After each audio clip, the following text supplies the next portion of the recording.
Sir thank you so much sir.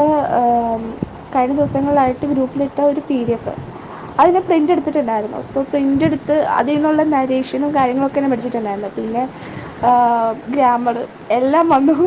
Thank you so much. മറ്റേ subject position, പിന്നെ എന്താ noun phrase, ഇതൊക്കെ വന്നു കേട്ടോ. അതിനകത്ത് പറഞ്ഞ പോലെ തന്നെ ഹെൽപ്ഫുള്ളായി വല്ലാണ്ട്.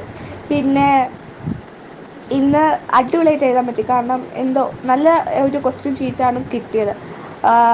എല്ലാം കൂടുതൽ ക്വസ്റ്റ്യൻസും മോഡൽ ക്വസ്റ്റ്യൻ ഉണ്ടായിരുന്നു അതേ തന്നെയായിരുന്നു ഫോർമാറ്റൊക്കെ. ഇപ്പോൾ 7 മാർക്കിനാണെങ്കിലും adventures in the banyan tree ആ ഒരു ചാപ്റ്ററിൽ നിന്ന് തന്നെ മോഡലിലും വന്നായിരുന്നു. അങ്ങനെ പിന്നെ അടിച്ചിയോട് ചോദ്യങ്ങൾ ചോദിക്കുന്ന ഒരു ക്വസ്റ്റ്യൻ വൈബ് അതുണ്ടായിരുന്നു. അത് സെയിം ക്വസ്റ്റ്യൻ, അങ്ങനെ മാറാത്ത കുറച്ച് ക്വസ്റ്റ്യൻസ് ഇപ്രാവശ്യം ഉണ്ടായിരുന്നു. മോഡലിലുള്ളത് തന്നെ SSLC വന്നു.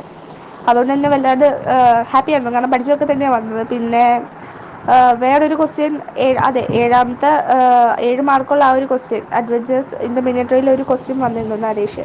അപ്പോൾ ആ ഒരു ക്വസ്റ്റ്യനിൽ മിസ്റ്റേക്ക് ഉള്ളതുകൊണ്ട് ആ ഒരു ക്വസ്റ്റ്യൻ എഴുതിയാലും ഞങ്ങൾക്ക് ഫുൾ മാർക്ക് കിട്ടും. ആ ഒരു ഉറപ്പുണ്ട്.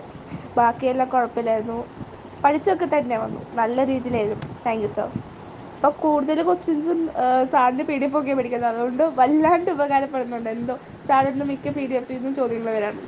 അതിന് സാറിനോട് വലിയൊരു താങ്ക്സ്.